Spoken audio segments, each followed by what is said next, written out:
Nah, kalau seseorang bisa melakukan komitmen, langkah atau tanda yang pertama yaitu mengatasi frustasi, lalu yang kedua menangani penolakan, dan yang ketiga menangani tekanan keuangan, itu bisa dilakukan secara disiplin, secara konsisten, maka dari tiga itu sudah bisa mengantarkan seseorang untuk hidup sukses dan bahagia. Sukses.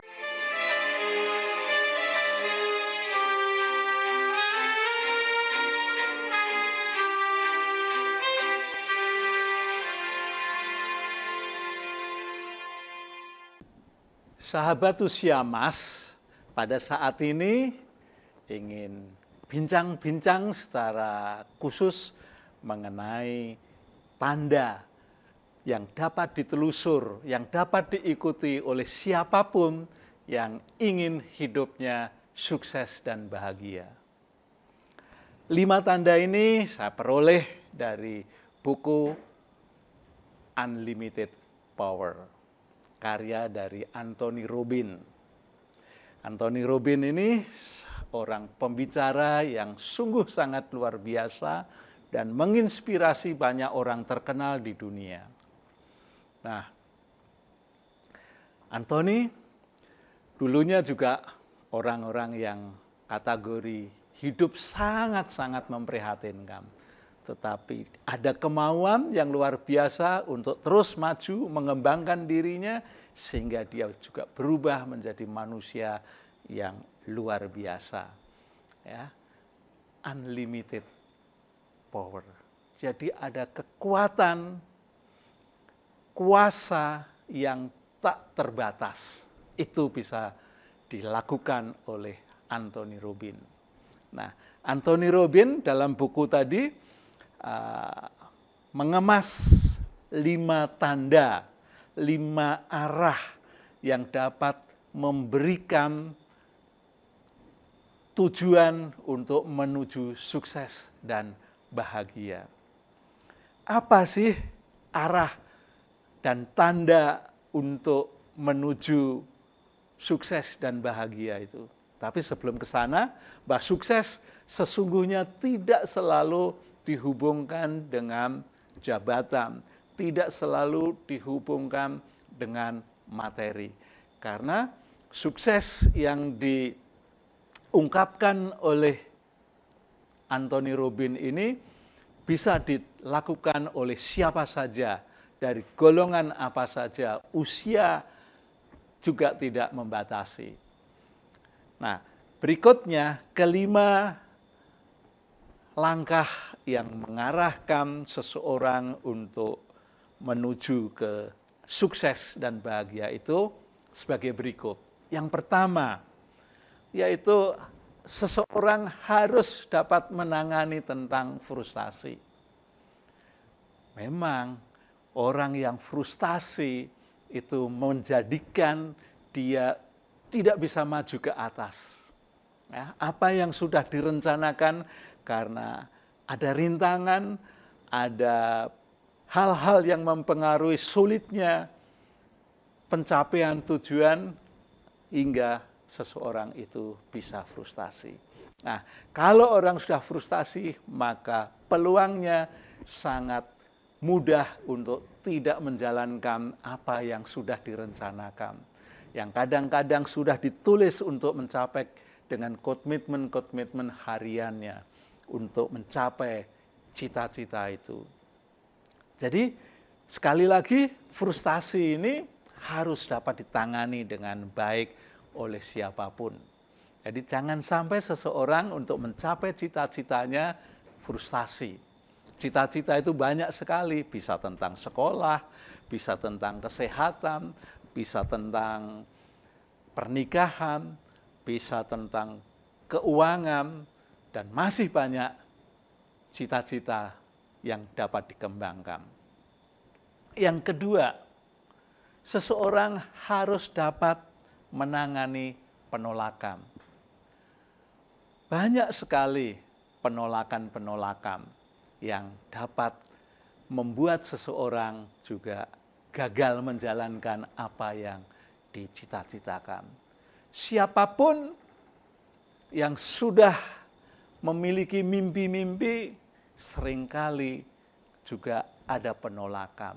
Penolakan itu bisa dari keluarga, kalau suami dari istri, kalau istri bisa dari suami, bisa juga penolakan itu datang dari anak-anak.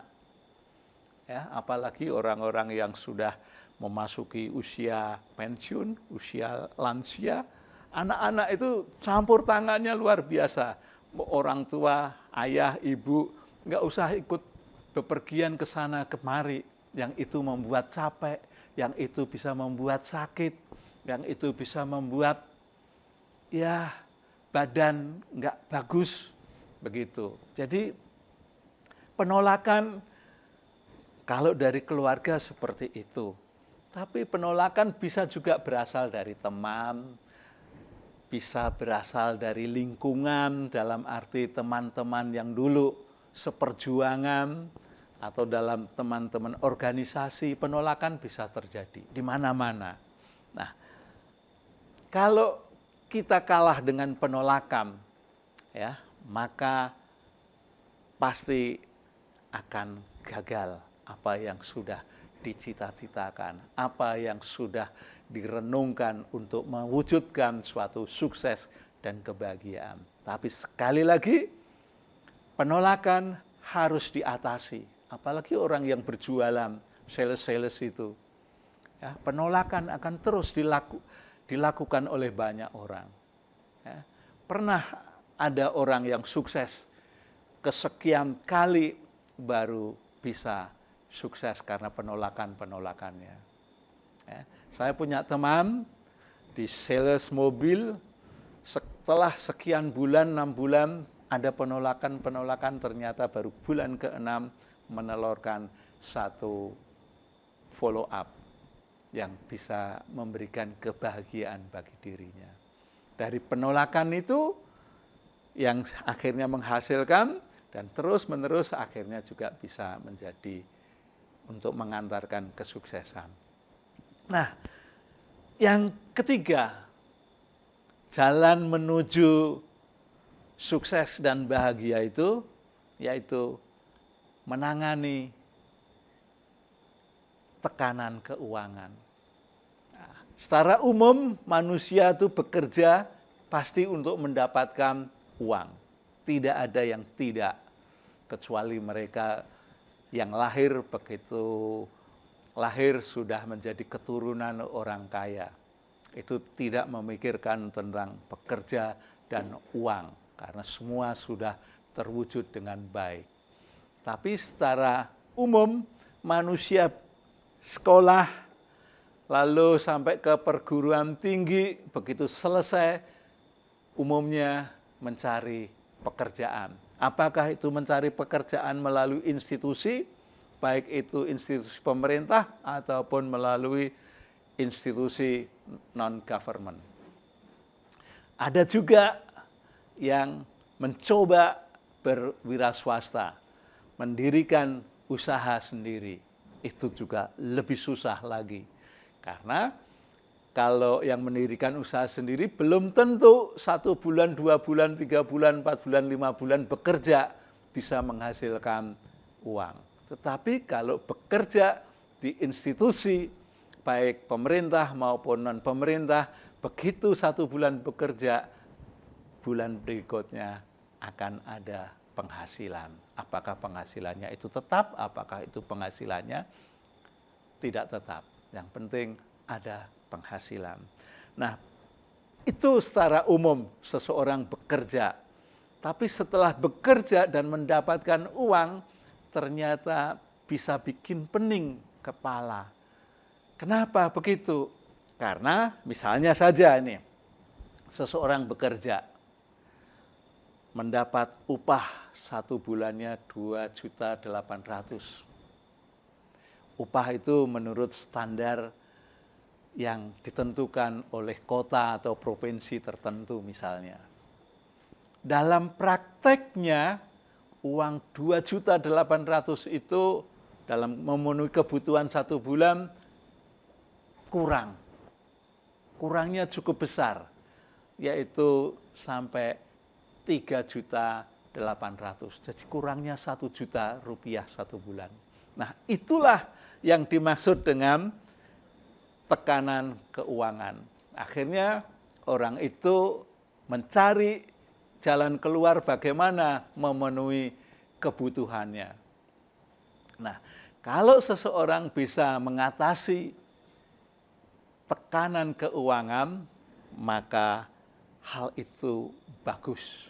Apalagi sekalipun penghasilannya boleh dikatakan hanya terbatas, kalau dia bisa mengatur keuangan dengan baik, misalnya dari 2.800.000 itu bisa dibagi-bagi 10% untuk diri sendiri, 10% untuk berbagi, 10% lagi untuk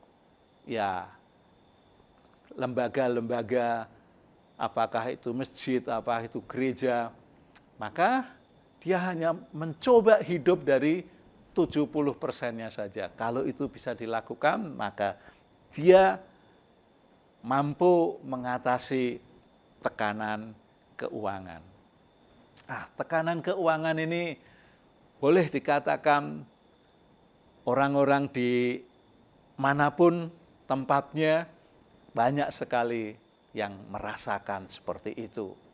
Ya, sehingga dia harus bekerja keras, ada istilah harus membanting tulang untuk memenuhi kebutuhannya, dia mencari lemburan, dia mencari pekerjaan tambahan, tapi lagi-lagi untuk mengatasi tekanan keuangan itu tidak semata-mata harus melalui kerja keras, tidak selalu harus mencari pekerjaan sampingan, tapi bagaimana mengelola keuangan yang sudah ia terima sebulannya itu untuk dicukupkan sebagai kebutuhan yang diperlukan oleh individu itu maupun oleh keluarga.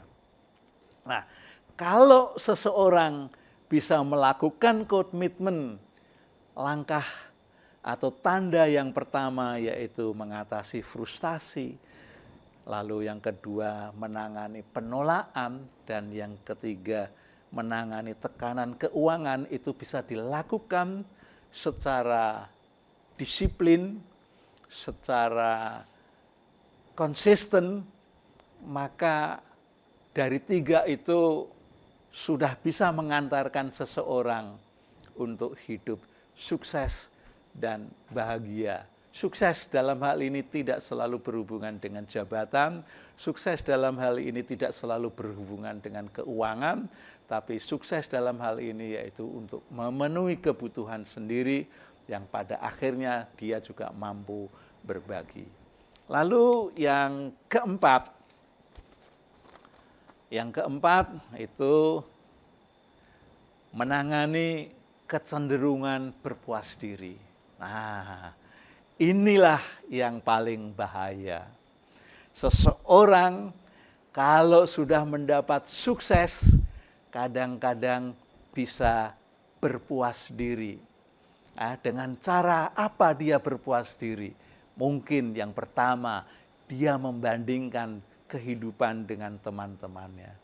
Teman-temannya boleh dikatakan masih ada di dalam garis yang ada di bawah kehidupan seseorang yang berpuas diri ini. Kalau orang sudah berpuas diri, biasanya mengurangi pekerjaan-pekerjaan yang luar biasa tadi, seperti mencari ini, mencari itu, lalu dia memanfaatkan untuk kepentingan rekreasi, berfoya-foya, makan di luar yang enak-enak, ya.